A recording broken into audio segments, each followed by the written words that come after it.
Moi, par exemple, le midi, dans mon entreprise, c'est moi qui fais à déjeuner mes salariés. Pourtant, je suis le boss. Et ben, je quitte mon poste tous les jours, 3/4 d'heure avant, et je passe derrière les fourneaux et je fais à manger à tout le monde. Je me transforme en cantinier. Bienvenue dans The Happy Rise, donc l'émission dans laquelle on cultive la joie. Et on parle souvent donc de joie, d'entrepreneuriat, d'engagement. Aujourd'hui, j'ai le plaisir aussi de recevoir Willy Mention. Puis, bonjour, Hugues, comment vas-tu? Eh ben, écoute, moi ça va très très bien. Je suis très heureux parce que je sais qu'on va parler d'écologie, on va parler de concrétisation de rêves et d'entrepreneuriat. Et puis donc à la façon Willy Mention, donc toujours en créativité. On va essayer, ouais. Donc c'est avec grande joie de te recevoir. Et Willy, comment tu aimes être présenté? Petit commencement, toi. Allez, on est dans... ça tourne. Ouais, un créatif, quoi, en fait. Le côté touche à tout, je trouvais peut-être pas très... Mais créatif, voilà. J'ai une idée à la semaine et j'aime bien pousser les idées jusqu'au bout. Donc, créatif et sans limite. Seulement les limites qu'on peut se donner, c'est ça. Voilà. Donc, des fois, on flirte un peu avec la ligne jaune, ouais, c'est bien de pousser, de pousser au bout ce qu'on a là-dedans, quoi. Alors, des fois, c'est pas simple, mais peut-être qu'on y reviendra, mais des fois, une idée peut se concrétiser 20 ans après, hein. C'est pas un problème. On n'est pas obligé d'être toujours dans l'urgence. Et des fois, c'est mieux de laisser l'idée mûrir. Alors, on peut pas le faire parce qu'on n'a pas l'argent, parce qu'on n'a pas les moyens, parce qu'il manque le petit truc. Mais des fois, le petit truc peut arriver 15 ans après, et du coup, ça a mûri, et des fois, c'est mieux comme ça. Donc une question de timing. Ouais. Et dans LinkedIn, tu y as écrit, donc tu as écrit entrepreneur engagé, créateur de récompenses et amplificateur d'impact. Ouais. Qu'est-ce que tu vas dire par rapport à ça? Tout est dit, hein. Ouais, mais est-ce que tu peux... Non, c'est bien, aussi- c'est pas mal résumé, hein. Je suis content de moi. C'est ton LinkedIn, c'est ta page. Donc, Ouais. J'y vais pas très souvent, pour être honnête. Qu'est-ce que j'ai dit? Créateur de récompenses. Bah, ça, c'est mon cœur de métier. C'est ma boîte que j'ai créée il y a 30 ans, où effectivement, je prends un grand plaisir à créer des récompenses. Alors, récompenses autour de la conso jusqu'à maintenant. Et là, on s'ouvre sur, on va bientôt ouvrir une récompense sur les villes, sur plus des profils de personnalités. Enfin voilà. Et je pense que depuis 30 ans, on a un peu exploré pas mal de choses, mais avec quand même deux éléments essentiels.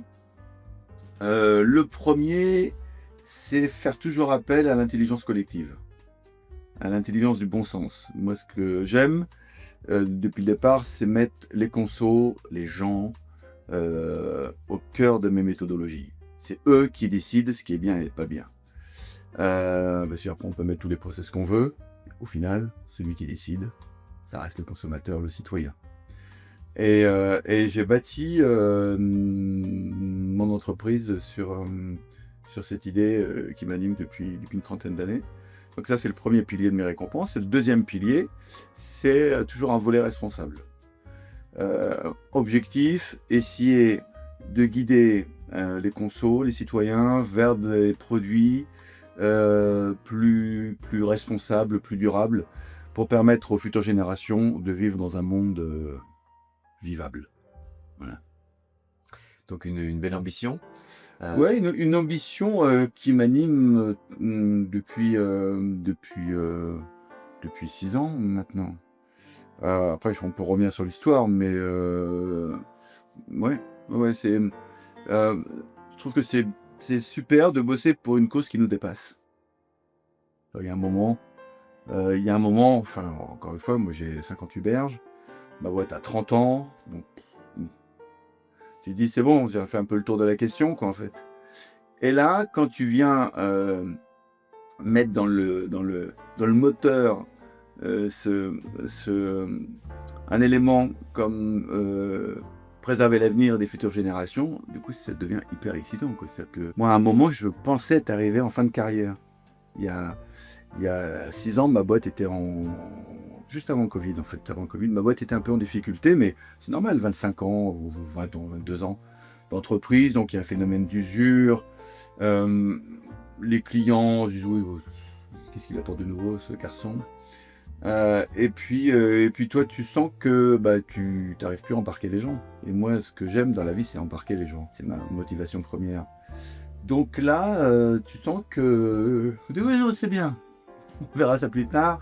Rappelle-moi, etc. Et tu dis waouh. Et là, tu sens que bah, les chiffres parlent, hein, que le chiffre d'affaires ne progresse plus. Et puis bon, tu dis oui, bah, ça peut arriver. Puis après, non, le chiffre d'affaires il baisse. Hein? Oh, c'est un incident. L'année prochaine, ça ira mieux. Non, l'année prochaine, ça ira pas mieux. Et là, tu commences à être inquiet parce que t'as pas les réponses, parce que même si tu es bien entouré, les gens autour de toi n'apportent pas les réponses. Mais ils se mouillent pas. Ouais, ils se mouillent pas ou ils trouvent pas de solution en fait. Donc tu payes des gens pour trouver des solutions, mais qui ne trouvent pas des solutions. Et c'est là où tu sens que le responsable, le dirigeant d'une entreprise, à un moment, il est seul. Tu peux avoir tous les conseillers que tu veux, à un moment, tu es seul. Et là, faut assumer. Et je suis. Et pour être complètement transparent, j'avais une maison, je l'ai vendue. J'avais une résidence secondaire, je l'ai vendue pour permettre à ma boîte de vivre et de survivre. Parce que moi, j'ai un sens des responsabilités. Et en fait, la première responsabilité, ta famille. Donc tu peux pas plier les gaules comme ça, quoi. C'est-à-dire que sinon, la notion de facilité aurait été de mettre la clé sous la porte en disant bon allez, c'est bon, j'ai 50 verges, je mets la clé sous la porte et tout va bien. J'ai mes maisons et tout roule. Non, moi je peux pas réagir comme ça. Donc il fallait que je tienne pour ma femme et mes enfants. Il fallait que je tienne pour mes salariés aussi. Parce que pareil, une équipe. Moi, l'équipe avec qui je travaille est avec moi depuis le début. Donc pareil, ils ont acheté leur maison, normal, ils ont des crédits. Donc pareil, je dis, bon, allez, je me casse, merci, démerdez-vous. Mais tu mets tout le monde dans la mouise, c'est pas possible. Donc je me suis dit, en fait. Donc tu as fait, tu as pris sur toi, tu as fait ton propre bilan pour voir comment il fallait aussi trouver des nouvelles idées. Tu ne t'es pas assis sur un constat d'échec et tu as voulu ton ambition était plus forte pour pouvoir aller de l'avant et pouvoir trouver des nouvelles solutions. Oui, et la nouvelle solution, c'est pas moi qui l'ai trouvée en fait. C'est mon petit-fils. Parce que avant le Covid, un miracle s'est passé dans ma vie, je suis devenu grand-père. Et là, j'ai compris qu'on vivait sur une planète fragilisée, en fait. Parce que moi, j'ai 3 filles. Et là, je rêvais d'avoir un petit garçon. Et là arrive ce petit garçon. Et donc, je suis un grand-père, du coup, extrêmement investi. C'est extrêmement fusionnel avec ce petit bout de chou. Et du coup, je me rends compte qu'il m'est impossible de lui laisser un monde fragile. Et je me suis dit, mais putain, mais en fait, c'est ça. Moi qui n'étais pas très sensible à l'écologie, alors ma grand-mère était paysanne, donc j'ai toujours eu un esprit terrien. Le monde animal a toujours été une préoccupation importante, mais l'écologie en tant que telle, oui, bon, voilà quoi. Un concept. Oui, c'est un concept, j'allais aux voitures au bureau, les transports en commun même pas en rêve, enfin bon, le mec un peu hors sol quoi. Le mec a vécu 25 ans dans une entreprise qui fonctionnait bien, donc voilà, c'était pas mes préoccupations.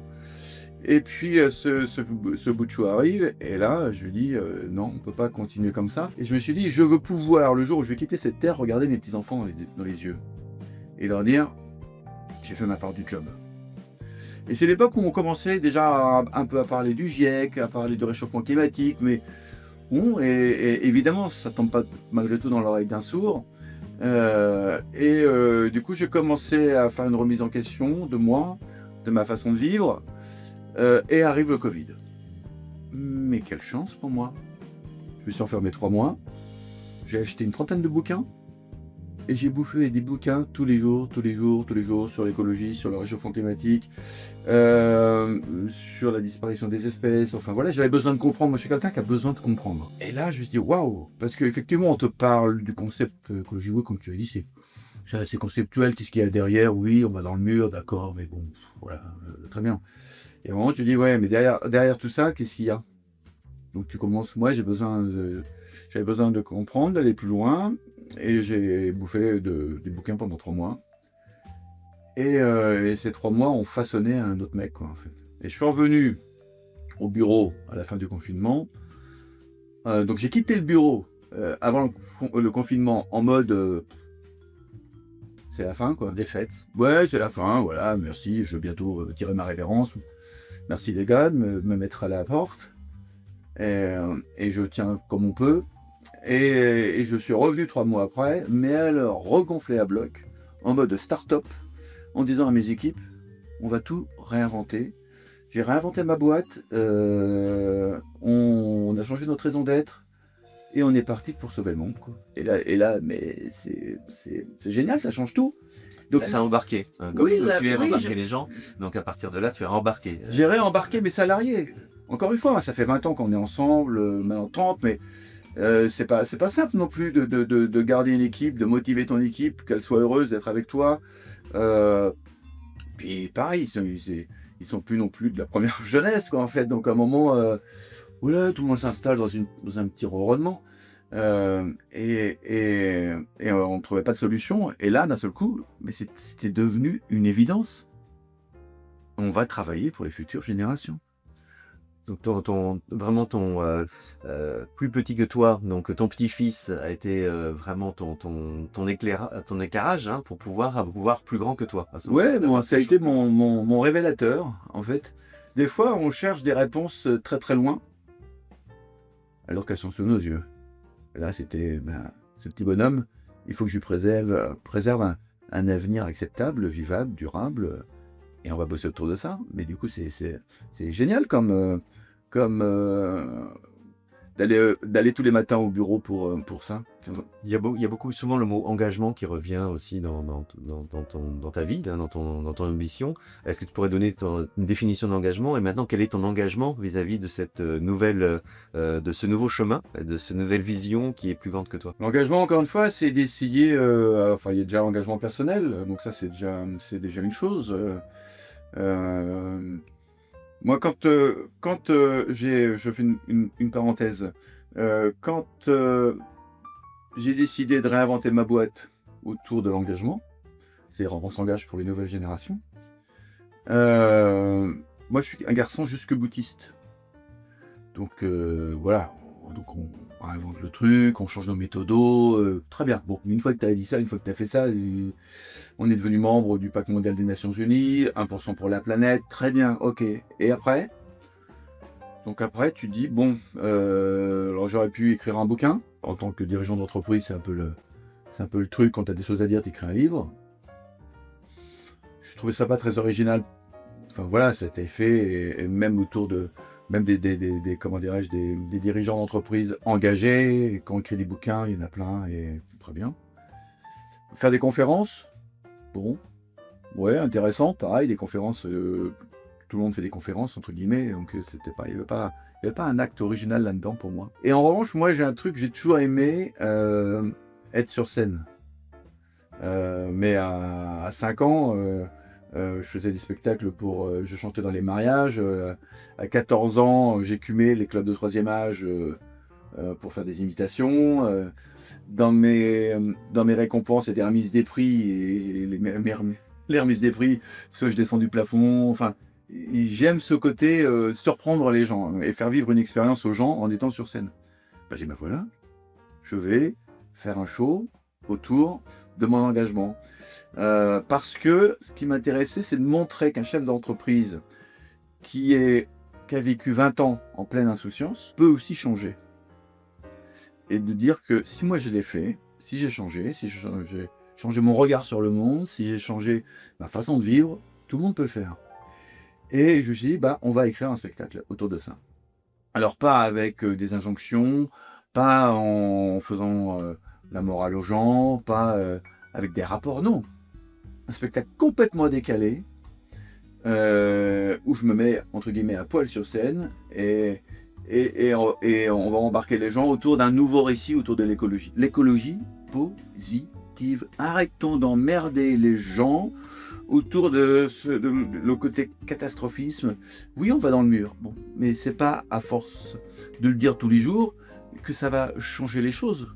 Au contraire, ça a créé une sorte de spirale délétère, une spirale du renoncement. Les gens maintenant s'en foutent. Ah, merci l'écologie.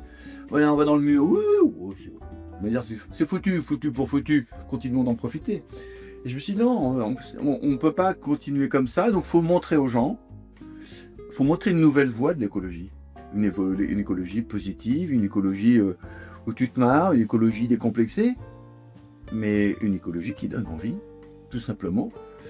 Et du coup, j'ai écrit ce spectacle. On a joué 2 fois à guichet fermé au théâtre de la Tour Eiffel avec 5 musiciens. Enfin, un truc de ouf. J'ai passé 5 ans. 5 ans de ma vie, parce qu'à la base, je suis, même si j'aime faire le zouave sur scène, mais c'était qu'en famille, quoi.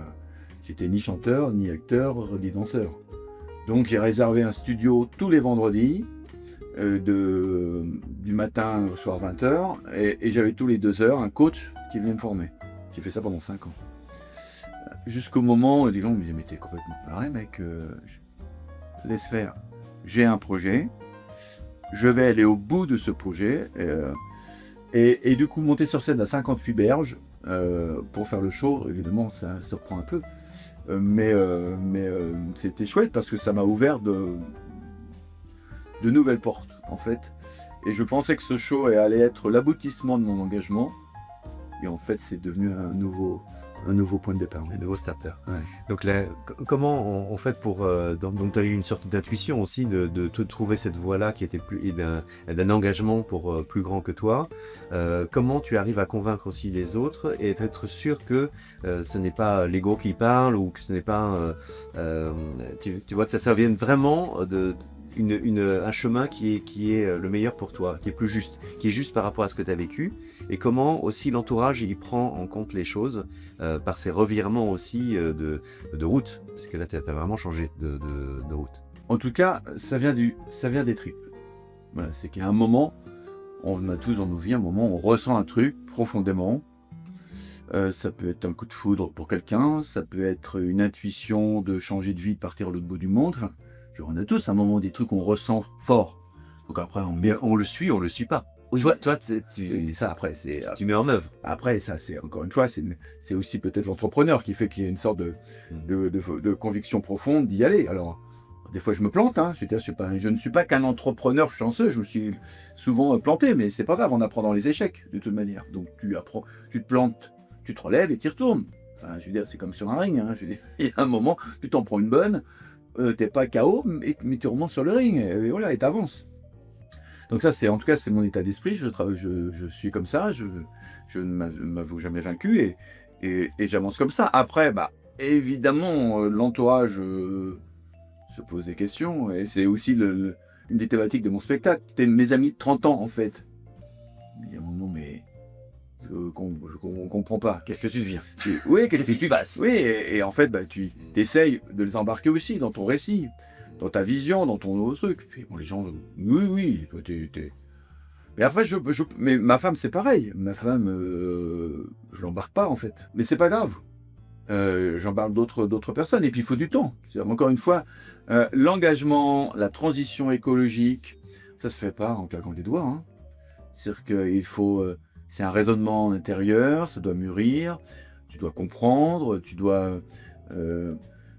c'est aussi pour ça le spectacle. C'est parce que j'avais envie de toucher les gens par l'émotion. Parce que tu arrives à changer quand tu es touché par quelque chose. Et c'est souvent par soit une chanson, soit un film. Qu'est-ce qui nous fait pleurer dans la vie? Tu vas voir un film, tu peux te mettre à pleurer. Tu peux écouter une belle musique, tu peux te mettre à pleurer. Et là, c'est ancré pour toujours dans toi, quoi. Et là, le spectacle, pour moi, c'était ça. C'est-à-dire que je veux toucher les gens au plus profond d'eux-mêmes, par une histoire, par une musique. Donc, j'ai écrit aussi des textes, etc. Et si j'arrive à les toucher là, je serai toujours le petit post-it collé sur le frigo de temps en temps. Tu le vois, tu te dis, ah oui, c'est vrai, il a pas tort, le mec. Et voilà. Et rien que ça, si j'ai réussi à faire ça, c'est bien. Alors après, après tu composes avec les gens. C'est pas très grave. Mais je veux pas être l'emmerdeur numéro 1. Tu vois, je suis pas à chaque soirée avec mes potes à lever le poing. Non, j'y vais par un autre chemin. Encore une fois, par le sourire, par le plaisir. Tu sais, en italien, écologiste, ça se dit ambientalista. Et tu dis, waouh, ça donne envie, quoi, ambientalista. En France, écologiste, dès que tu dis ce mot-là, c'est voilà, chiant. Tout de suite. Revendication. Ouais, revendication, chiant, Punitif. punitif. Les mecs, ils nous cassent les bonbons. Et je me suis dit, bah tiens, ça serait intéressant d'inventer un nouveau mot qui donne envie. Alors, est-ce que tu peux nous en parler? Quel mot tu as inventé? Eh ben, le mot, c'est les écolos justes. Tu vois, des écolos dans la justesse. C'est un truc que tu dis, bah, on n'est pas dans l'excès. C'est juste simplement, dans le spectacle, je dis d'ailleurs, c'est comme un météorologiste, quoi, en fait. Un mec qui travaille à la météo, mais qui dit pas de conneries. Ben là, c'est pareil, c'est guider les gens vers une nouvelle voie, mais en étant juste, quoi. En essayant de porter un message extrêmement fort, mais en même temps souriant. Parce qu'on a du mal à s'imaginer le monde d'après. Mais le monde d'après, ça se trouve, c'est 10 fois mieux que le monde d'avant. Donc, faut arrêter de penser écologie, éclairage à la bougie. Non, mais pas du tout. Et d'ailleurs, donc ce mot, les écologistes, je me suis dit, bah, je vais en faire un mouvement apolitique. Parce que quand tu commences à creuser un petit peu, à gratter un peu à droite à gauche, tu dis, mais en fait, tout le monde, beaucoup de gens sont en train de se réinventer.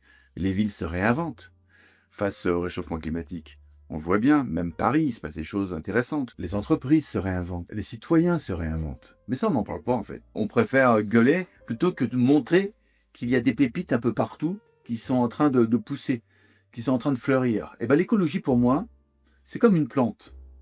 Si tu mets ces actions dans la lumière, elles se mettent à pousser, et du coup ça devient des modèles, ça devient inspirant, et du coup bah, t'embarques les gens si t'es inspirant.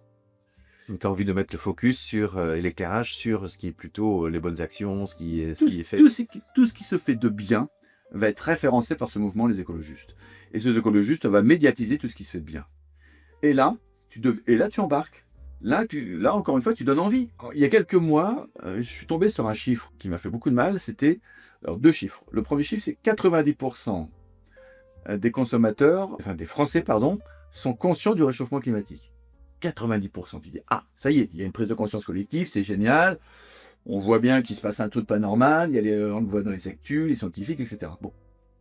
Sauf qu'il y avait un deuxième chiffre. 52% des Français ont déjà baissé les bras, ont renoncé face au réchauffement climatique. Et là, tu dis, c'est pas possible.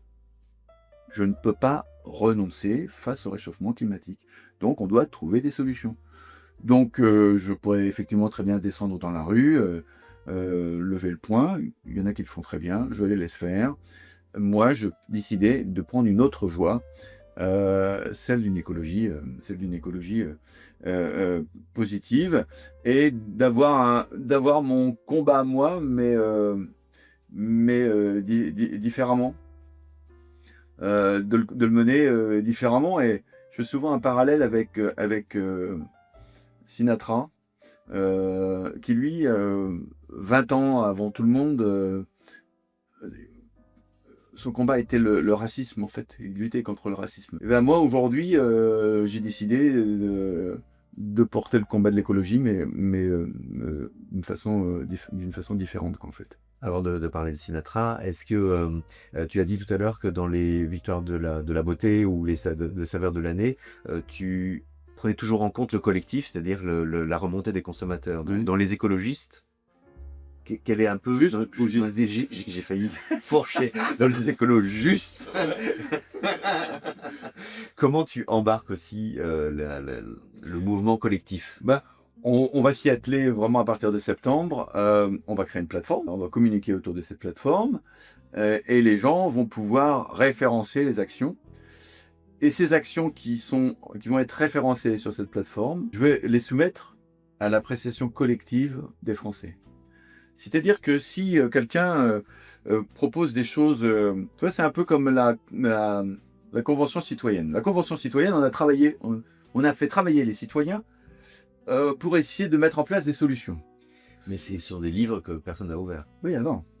Donc, sur le fond, c'est sympa. Tu dis, ah, enfin, on donne la parole aux citoyens pour essayer de trouver des solutions.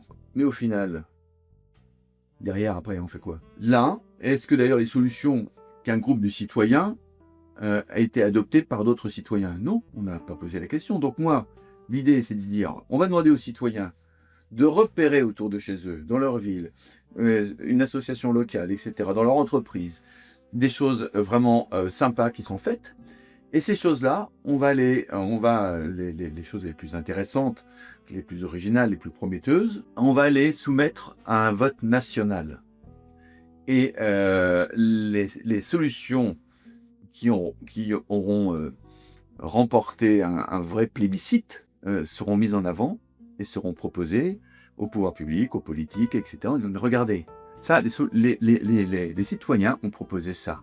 Les citoyens ont voté ça. Tout le monde est prêt à faire ça. Alors pourquoi on ne le fait pas? Alors maintenant, voilà, moi je vous donne... Moi je suis pas, en revanche, je suis pas un politique, mais je peux vous garantir que les gens ont envie d'aller par là. En fait, il faut que l'écologie remonte du bas vers le haut, plutôt que du haut vers le bas. Pourquoi en fait on passe de crise en crise? Parce que c'est toujours le pouvoir qui nous impose des trucs. Mais on n'est pas que cons, hein, les citoyens. Encore une fois, tout à l'heure je parlais de l'intelligence collective et de l'intelligence du bon sens. Le terrain, c'est de bon sens.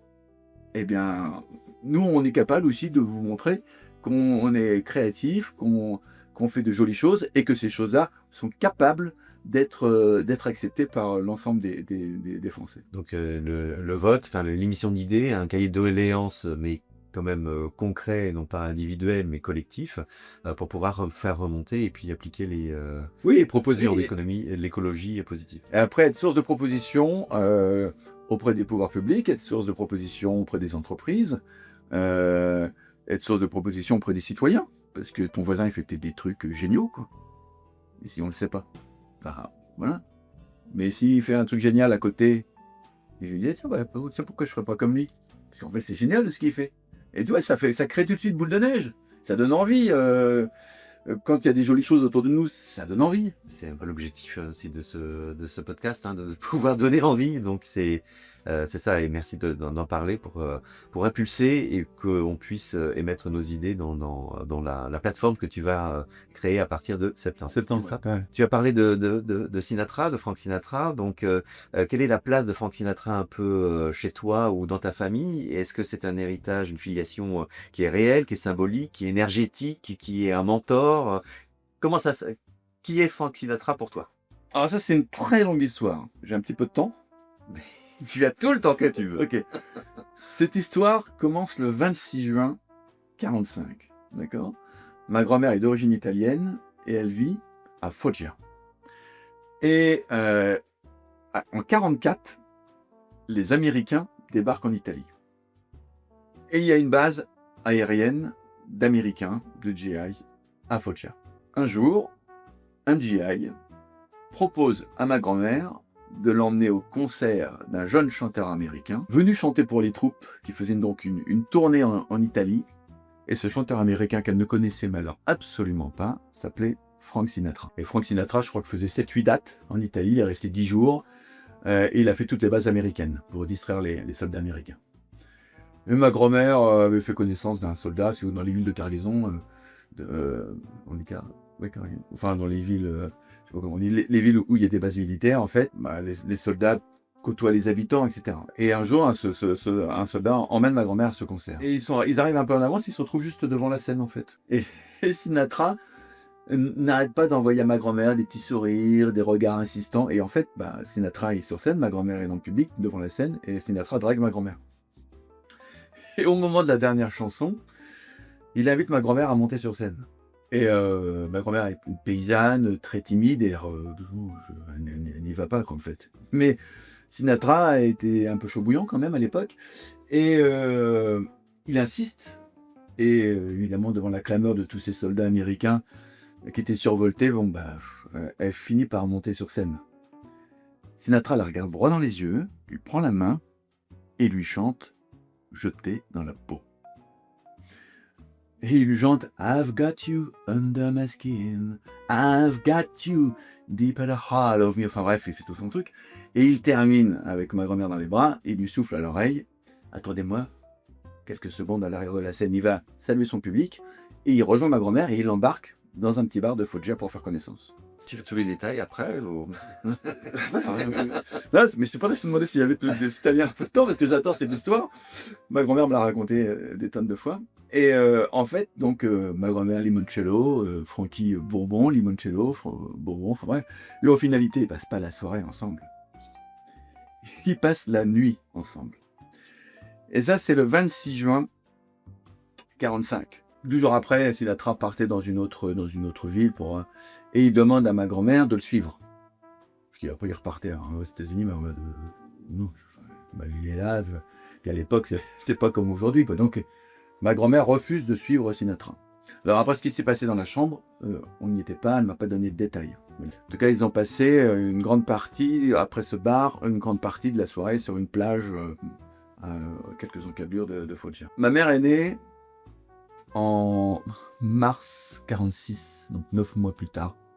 Voilà. Et ma mère a les yeux bleus comme Sinatra et j'ai les yeux bleus comme Sinatra. Donc du coup, dans la légende familiale, je suis l'un des petits-fils de Sinatra. Et ça, c'est un truc que... Alors moi, j'ai toujours été versé avec ça. Hein. C'est-à-dire que ma grand-mère n'écoutait que du Sinatra. Il y avait des photos de Sinatra partout chez elle. Enfin, elle vivait à travers le mythe de Sinatra. Je pense qu'elle a regretté de ne pas le suivre. Et quand mes oncles et mes tantes, parce que c'est un sujet qui revenait souvent...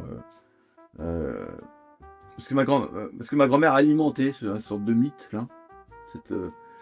Et elle n'a jamais vraiment, elle n'a jamais démenti le fait que ma mère puisse être une fille de Sinatra. Elle n'a jamais démenti, mais elle ne l'a jamais confirmé. Donc on a tous vécu avec ce truc. C'était très drôle parce qu'on avait des repas très animés, très rigolos, etc. Et quand mes oncles et mes tantes ou ma mère lui disaient mais tu veux pas qu'on fasse un test ADN, un truc comme ça, elle disait non tout le temps. Elle disait j'ai pas envie de mettre le bazar dans sa vie. Voilà, j'ai pris mes responsabilités, maintenant c'est comme ça. J'ai pris cette décision de rester ici. Tout mais elle savait sûrement pas qu'elle était enceinte à l'époque, enfin au moment où on lui a demandé. Et avant tu communiquais pas, alors elle aurait pu envoyer un courrier, une lettre, mais voilà, c'était pas comme aujourd'hui où on est dans le monde de l'instantané.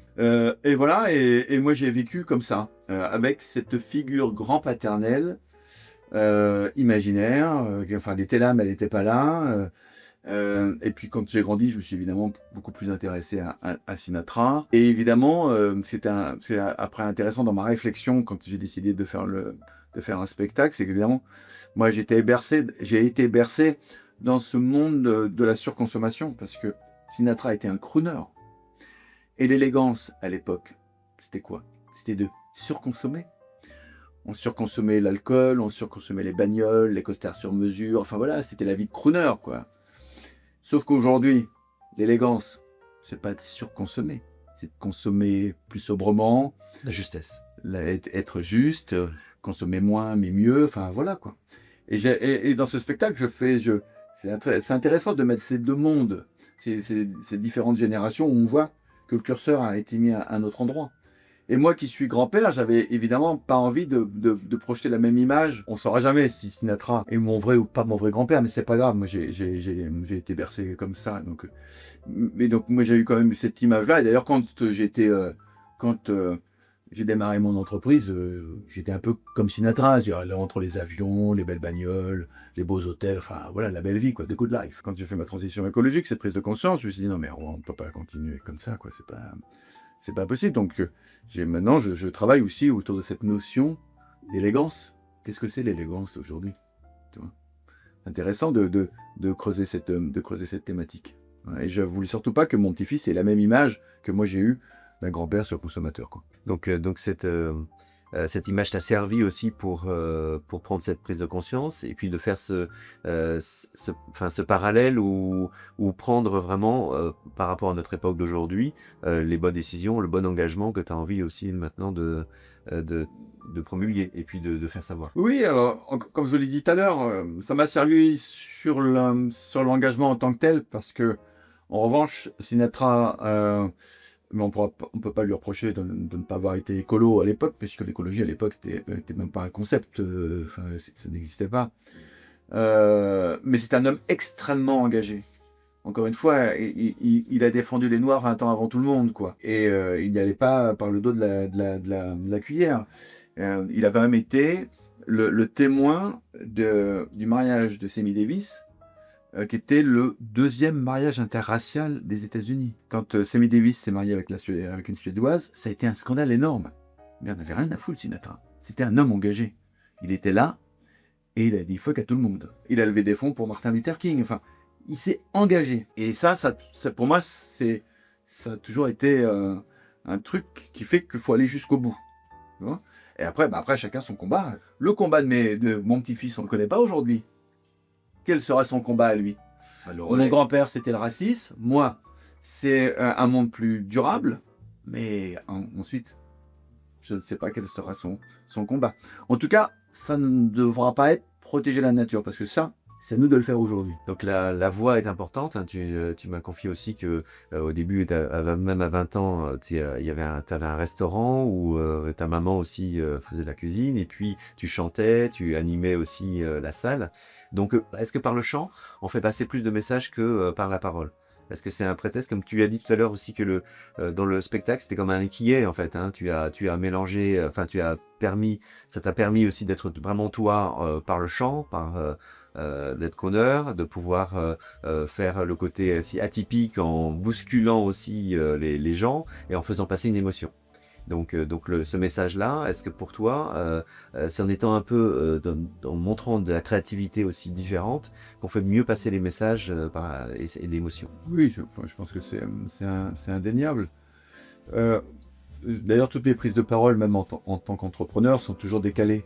Alors, soit dans un discours, je vais chanter, que les gens du coup sont un peu interloqués, soit je vais donner un extrait de texte que j'ai pu écrire, etc. Mais évidemment, quand tu écris un texte que tu veux mettre en musique, la musique vient porter ce texte, lui permet de démultiplier aussi le côté émotionnel du texte. Oui, pour moi, c'est pour ça que j'ai pris 5 ans de cours de chant pour essayer. Je ne revendique pas être un grand chanteur, mais l'idée c'est de pouvoir malgré tout tenir le rang d'un type qui va chanter même sur scène. Je termine en chantant My Way, donc qui est quand même un sacré morceau.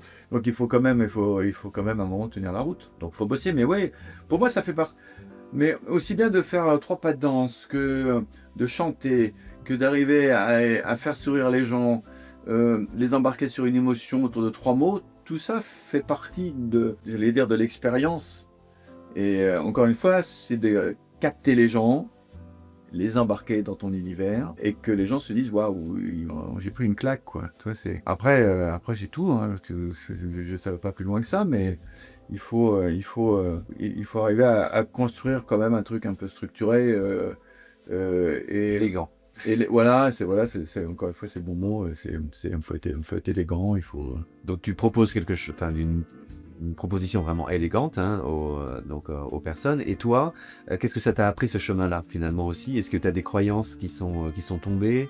Comment tu as également progressé de manière intime? Qu'est-ce que tu as fait comme découverte sur toi-même en fait avec ce chemin de faire ce spectacle qui est, comme tu as dit, avec un final en apothéose avec My Way? C'est vraiment compliqué parce que ça a été 5 ans, ça a été 5 ans très compliqués. Souvent, je me suis dit mais pourquoi tu fais ça, quoi, en fait? Je me suis vu à mon bureau tout seul pleurer, hein, tellement j'étais à bout de force. Parce que tout à l'heure j'ai dit une journée, mais la dernière année c'était 4 jours par semaine, hein, où en fait t'as des coachs mais les mecs ne lâchent rien, quoi. C'est-à-dire que t'as des gens qui coachent des stars. Ma prof de chant, elle était choriste de Céline Dion, chef de chœur de Maria Carey, enfin tu vois, des gens qui travaillent à l'américaine, quoi. Donc tes états d'âme, ils en ont strictement rien à faire, quoi. On est là pour bosser. Tu vas monter sur scène? Alors, on y va. Mais d'un autre côté, j'ai une entreprise à faire tourner quand même. Puis j'ai aussi une vie familiale. Enfin, donc tout ça vient et à un moment, tu n'y arrives pas, tu n'y arrives plus en fait. Donc il faut aller chercher au fond de toi les dernières ressources que tu peux mettre sur la table pour garder la face et pour emmener le projet au bout. Et pas en étant bricolo-bricolette. Parce que l'idée, évidemment, à ce spectacle, c'est de continuer de le faire tourner. Donc si au premier truc, tu te plantes, et puis donc voilà, et on avait fait de l'affichage dans Paris, théâtre, premier théâtre 500 places, enfin, j'étais pas parti non plus sur le petit truc, tu vois. Le théâtre de la Tour Eiffel. Et comme je suis jusque boutiste, mais d'ailleurs, la personne, je suis accompagné par un ami qui est producteur. 2 ans avant, il me fait bon, Willy, c'est bon, on y va, t'es prêt? Je dis mais non mec, je suis pas prêt. Et en fait, ça a été cool parce que 2 ans après, quand on a fait la première résidence, la résidence c'est là où tu remontes la scène et on va faire le show pour de vrai en conditions réelles. Et il m'a dit bah t'avais raison en fait. Heureusement qu'on a attendu parce que là on est dans une autre dimension. Parce que moi je savais exactement où je voulais aller. Enfin tu vois, on a travaillé avec un éclairagiste qui venait de Vegas. Enfin, je voulais recréer cette ambiance de Vegas pour ensuite emmener les gens autour de la planète. Donc on partait de Vegas et pour refaire découvrir un peu la planète, parce qu'on la regarde même plus, la planète. Elle nous accueille, elle nous fait vivre, mais on s'en fout. C'est dommage. Mais grâce à toi, on va mieux la regarder, je pense. Et j'espère, enfin, grâce à moi et pas que moi, mais en tout cas... De ta contribution, en tout cas. Mais oui, c'est... Alors, encore une fois, elle nous fait vivre, et on est en train de scier la branche sur laquelle on est assis, donc il faut juste être un tout petit peu réaliste, voilà. Après, encore une fois, je ne vais pas rentrer dans ces discours, parce que si on rentre là-dedans, je rentre dans le schéma habituel du catastrophisme, et c'est pas mon chemin. Mais il faut juste un peu conscient quand même de la réalité, quoi. À ce moment-là, quel est ton message? Et par rapport à ton petit-fils, à tes petits-enfants, qu'est-ce que tu veux leur laisser comme planète? Comment tu vois les choses? J'aimerais qu'ils arrivent à connaître ce que moi j'ai connu. Déjà, on serait vachement bien, tu vois. Un monde vivable, un monde où les catastrophes écologiques, environnementales, on voit bien, c'est créé par l'homme, tu veux dire? Oui, bah, de toute manière, si on écoute les scientifiques, c'est nous qui avons mis la planète dans cet état-là. Enfin, le réchauffement climatique n'est pas arrivé par hasard, c'est la conséquence de l'activité de l'homme, de la suractivité de l'homme, de notre empreinte carbone, qu'on devrait diviser par 6. Quand tu regardes les chiffres, tu dis waouh, on devrait vivre autant du Covid. Donc tu dis bah c'est pas possible. Mais encore une fois, après il y a la technologie qui arrive, donc c'est bien, mais il faut aussi que nous on fasse aussi des efforts. En fait, il y a un moment, tout le monde doit s'y mettre pour arriver sur un truc. Tu dis bon bah voilà, bon an mal an, ça va le faire. Et voilà, donc prendre soin de l'environnement, prendre soin du monde du vivant, quoi, le monde aussi, le monde animal, enfin, tu vois, on vit sur Terre comme si on était les patrons de tout. Mais non, la Terre ne nous appartient pas, nous, les humains à 2 pattes, je veux dire, à côté de nous, il y a aussi notre intelligence. Les animaux, pour moi, je me sens pas supérieur aux animaux. On voit bien, il est un peu fêlé celui-là. Moi, les animaux, c'est mes potes, c'est mes copains. La Terre leur appartient autant qu'à nous. On est un animal. Donc on est un animal à 2 pattes. Et la Terre leur appartient autant qu'à nous. Et on a une autre intelligence, mais ils ont la leur. Et il y a les intelligences du monde de certaines espèces animales, on ne les comprend pas, enfin, etc. Donc, apprenons à cohabiter gentiment, et je pense que le monde s'en portera beaucoup mieux. Donc tu veux dire que l'intelligence humaine, c'est de respecter le monde végétal, le monde animal? Bah oui. Bah, tu te rends compte, si on arrive à faire comprendre ça à tout le monde, on vivra dans un monde apaisé, on vivra dans un monde joyeux, dans un monde positif. Bah, aucune demandée de plus. Moi, je ne demande que ça pour nous, déjà aujourd'hui, pour mes enfants. Alors là, par les temps qui courent, c'est on est un peu mal barré, mais restons positifs. Et aussi pour les futures générations. Et en fait, on devrait tous, aujourd'hui, penser et travailler dans cet état d'esprit, quoi, en fait. Voilà. À un moment, ça ne nous appartient pas, on est juste de passage. Passons le relais correctement aux équipes qui arrivent derrière. On nous a passé un relais, on l'a pris, on le repasse. On n'est pas obligé de tout flinguer quand on nous passe le relais. Donc voilà. Et encore une fois, je ne demande pas à ce qu'on vive dans un monde régressif. Hein. Non, tout va bien. Mais on peut juste être un peu plus conscient de ce que la planète nous offre et plus respectueux, tout simplement. Et tout ira bien. Hein. Donc le respect. Ouais, le réseau. Moi, le respect, c'est une valeur fondamentale chez moi. Je ne supporte pas le manque de respect, mais que ce soit dans la rue, au bureau.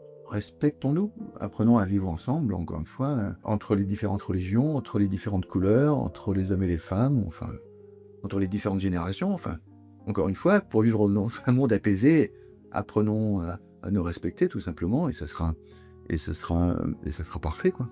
C'est le début de l'acceptation de la différence des autres aussi. Le respect, c'est vraiment prendre en compte l'individu en face de nous, ou qu'il soit animal, ou qu'il soit végétal, ou humain. Mais quelles que soient nos orientations religieuses, sexuelles, de pensée, etc., mais c'est bon, il n'y a pas un mec qui décide de tout.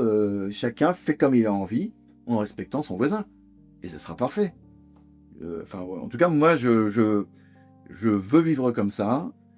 C'est la vie qui m'anime. C'est ce que j'ai envie d'inculquer à mes enfants, à mes petits-enfants. Respectons-nous les uns les autres. Et le monde, on sera que plus heureux. Et sur scène, c'est ce que j'essaye aussi de faire passer. Enfin, tu vois, c'est vraiment une anecdote, c'est un détail. Moi, par exemple, le midi, dans mon entreprise, c'est moi qui fais à déjeuner à mes salariés. Pourtant, je suis le boss. Et ben, je quitte mon poste tous les jours, 3/4 d'heure avant, et je passe derrière les fourneaux et je fais à manger à tout le monde. Je me transforme en cantinier. C'est pas pour faire le malin. C'est juste une reconnaissance, ou aussi un respect des gens avec qui je bosse. Ils sont avec moi depuis 20 ans, 25 ans. Alors, évidemment, ils sont contents quand on leur fait le déprime, ce que je fais également, enfin, tout ça. Mais ça, j'ai envie de dire, c'est assez facile. Si l'entreprise fonctionne à peu près, tu donnes une prime d'augmentation. Voilà. Facile. Non. En revanche, c'est beaucoup plus difficile, et beaucoup plus impliquant de se gratter tous les jours pour dire qu'est-ce que je vais faire à manger à l'équipe. Et je le fais. C'est plus challengeant, c'est plus de l'investissement. C'est moi. C'est pas la boîte, c'est moi. Encore une fois, c'est une reconnaissance, comme je te disais tout à l'heure. Plusieurs fois, j'aurais pu dire ciao à tout le monde. La boîte va mal, allez, je mets la clé sous la porte, je vais ailleurs, les mecs, merci, ciao, bonsoir. Non, ils ont toujours été là. Ils ont tenu la barre avec moi. Et c'est un moment, voilà, encore une fois, c'est un respect mutuel et on avance ensemble. Et j'ai éprouvé ce besoin de dire à un moment, il faut aussi que j'aille plus loin avec mes équipes. Comme il a fallu que j'aille plus loin en montant sur scène, comme il faut que j'aille plus loin dans mon engagement où on monte la plateforme des écologistes, toujours plus loin. Si on peut pousser un petit peu le curseur, ça fait du bien à tout le monde. Et là, au début, ils n'osaient même pas rentrer, mais j'ai dit, mais asseyez-vous. Et donc le lundi, j'ai une de mes collaboratrices qui fait les courses pour tout le monde, enfin qui fait les courses pour la semaine, elle achète un peu n'importe quoi. Et tous les midis, je rentre dans la cuisine, je regarde ce qu'il y a, je ce midi, enfin. Et c'est toujours du fait maison, et c'est toujours, et je lui mets toujours mon cœur, 3/4 d'heure, 1 heure pour faire manger à tout le monde. Et on mange jamais la même chose, hein, c'est toujours, voilà. On va finir à faire un stage chez toi. Non, mais encore une fois, c'est pas pour faire le malin, c'est juste pour dire, si on peut apporter un peu de plaisir, un peu de bonheur, bon, faut pas exagérer non plus, mais ouais, ça rend la vie plus facile, et c'est aussi un acte de reconnaissance. Je veux dire, regardez, voilà, je suis conscient de ce que vous faites, alors que je pourrais juste me faire à manger pour moi, ou aller au resto le midi pour moi. Enfin, non, on mange tous ensemble et on partage. Et ça, c'est un mot aussi important. Partager un truc, partager un moment, partager une émotion, partager une pensée, partager la planète. Et encore une fois, je pense que comme ça ira beaucoup mieux. Donc on a du boulot, on n'est pas sorti du truc. Hein. Mais à un moment, faut bien qu'on s'y colle. Donc et on voit bien que malgré tout, le monde change. Petit à petit, en montrant ces images positives et ces élans, ces actions aussi encourageantes. Ouais, puis alors, même les militants, hein, je disais tout à l'heure, moi je suis pas capable de m'allonger sur les routes, je suis pas capable de lever le poing, etc. Il y en a qui le font très bien et qui font bouger les choses. La liberté de penser, la liberté de parole, la liberté d'action, elle est importante, et chacun son territoire, mais il faut faire bouger. faut faire bouger les trucs, et chacun y va comme avec ses propres outils, mais on va tous dans le même, enfin, faut tous aller dans le même sens, quoi, hein, pour rendre meilleur. Il y a toujours une question rituelle aussi dans VIP Rise, hein, c'est qu'est-ce que le Willy d'aujourd'hui pourrait enseigner aussi au Willy plus jeune? La patience, hein, comme je l'ai dit tout à l'heure, moi j'ai toujours eu beaucoup de projets, je me suis construit dans les projets, donc il faut savoir attendre, voilà. Si ton projet de vie n'est pas possible aujourd'hui, passe faire un autre projet, mais garde-le là. Donc la patience, ne jamais avoir peur de l'échec. Beaucoup de gens sont terrifiés par l'échec. Moi je trouve que l'échec est important dans une vie, parce que il nous oblige à nous dépasser, à nous surpasser, il nous oblige à nous relever. Et nous oblige surtout à ne pas refaire les mêmes erreurs. Donc, quand tu loupes la marche plusieurs fois, tu deviens un peu plus sage. Donc, l'échec renvoie à la sagesse pour moi. Une fois que tu as fait ça, puis après, voilà, hein, du courage. Hein. Je veux dire, rien ne se fera sans aller au front, hein, donc il faut du courage, il faut... en tout cas, c'est ma conviction. Moi, je bosse 7 jours sur 7, pour ainsi dire. Moi, je suis debout à 7 heures, je pars au bureau et je bosse jusqu'à... je me couche jamais avant minuit, 1 heure, 2 heures du matin, quoi. Et pendant ce temps-là, je réfléchis, je travaille et j'avance. Mais c'est ma conception. Je ne dis pas... Je la partage, mais je ne dis pas à tout le monde de faire ça. Chacun son truc, mais voilà. Moi, j'ai toujours été très impatient. Donc ouais, avec l'âge, je suis moins, et j'ai appris du coup à attendre. Et encore là, hein, j'ai plein de projets, je suis obligé d'attendre. Tu vois, là par exemple... Tu peux nous parler de quel projet? Remonter sur scène, par exemple. Parce que je suis reparti dans un autre délire. C'est-à-dire que le spectacle avec les musiciens, avec l'imagerie, etc. existe, et très bien. Mais je suis reparti en disant, maintenant, je vais repartir du plus petit théâtre parisien. Je crois qu'il fait 13 places. Donc c'est encore un sacré défi. Donc je vais repartir là et je vais remonter jusqu'à l'Olympia. Allez, un cheminement de 2 ans. À chaque fois que c'est complet, on part de salle en salle. Et des fois je me dis, pourquoi tu veux faire ça, mon bonhomme? Pourquoi tu t'affiches ça? Mais pourquoi tu veux retourner? T'as fait 2 théâtres de la Tour Eiffel, c'était plein, c'était avec les musiciens, c'était cool. Et là tu dis, non, en fait, c'était bien, mais maintenant... je vais aller remouiller le maillot en passant de la plus petite salle de Paris, on va monter. Je vais aussi... Et donc pourquoi? J'en sais rien. Je sais rien, c'est sûrement le côté adrénaline. Tu vois, j'ai besoin... je crois que j'ai ce besoin viral, viscéral, de pousser toujours plus loin mes propres limites, quoi, en fait. Donc, de me retrouver avec 13 personnes et faire le même show, où là t'en as 500, enfin, tu vois, non, ouais, j'ai besoin de ça. En fait, je crois que j'ai besoin de la mise en danger. J'ai besoin de cette mise en danger, mais dans mon entreprise, c'est pareil, hein, je crée des projets tous les mois. Enfin, tu vois, je crois que je suis très fatigant pour les gens qui travaillent avec moi. Pour d'un autre côté, ils sont toujours là. Donc, je pense que c'est très fatigant de vivre avec moi, de travailler avec moi, puis d'un autre côté, on s'ennuie pas. Donc, parce qu'il y a toujours un truc, sur le feu, quoi. Comme là, j'espère en septembre, quand on va lancer le mouvement et la plateforme, on va lancer des réunions publiques. J'ai vraiment de choses à faire que dans cette Chouette. Voilà. Non, là, on va lancer une récompense autour des villes responsables. Là, on est en train de lancer en ce moment, on a lancé là, il y a 2 jours, une nouvelle récompense qui s'appelle Oui. Dire oui, oui. Oui, je trouve ça bien. Oui, ça me fait plaisir. J'ai pris du plaisir avec ce produit-là, ou avec cette expérience, ou avec ce séjour. Oui. Le label le plus simple et le plus universel possible, oui. Validé par qui? Les familles qui ont vécu l'expérience, qui ont vécu le produit, qui ont vécu le séjour, qui ont vécu une expérience, et qui à la fin disent oui. Oui, c'est chouette. Oui, c'est génial. Oui, je valide. Oui, je le recommande. Avec un truc intéressant, donc ça c'est une de mes convictions profondes, dire aux marques, alors quelle que soit la marque, parce que c'est multisecteur, moi je suis profondément convaincu que le changement passe par le sourire et la joie, etc., d'une façon positive, mais doit être indolore. Donc c'est pas aux gens de faire des efforts, c'est à ceux qui sont aux manettes de changer la façon de faire. Donc, quand je fais un voyage, si à la fin on me dit, bah, est-ce que vous avez pris du plaisir? Je dis, ah oui, c'était génial. Bah, vous savez que en fait, ce voyage, en termes d'empreinte carbone, c'était 0. Ah non, je ne savais pas. Ben voilà. Et c'est pareil pour les marques alimentaires, les marques de cosmétos, toutes les marques en fait doivent se réinventer pour dire voilà, maintenant on est capable de faire des produits responsables, des produits durables, des produits vertueux, mais sans emmerder les gens. Faites votre job les mecs. Et à partir de ce moment-là, on dira aux gens, mais en fait vous avez changé, sans vous en apercevoir. Sans que ce soit vraiment un discours marketing, mais que ce soit vraiment intégré. Et Il n'y a même pas besoin de le dire.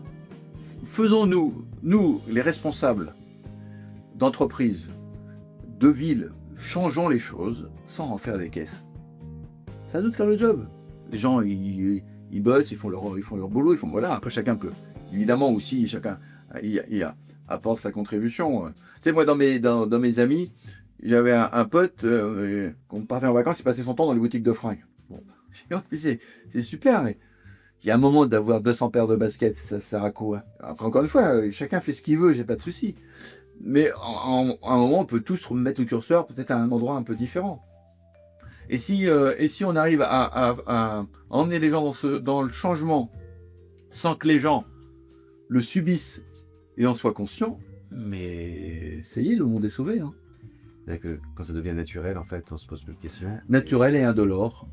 Et tout ça d'une façon très positive. Et tu vois, il y a plein de, pour moi, il y a plein de façons d'avancer.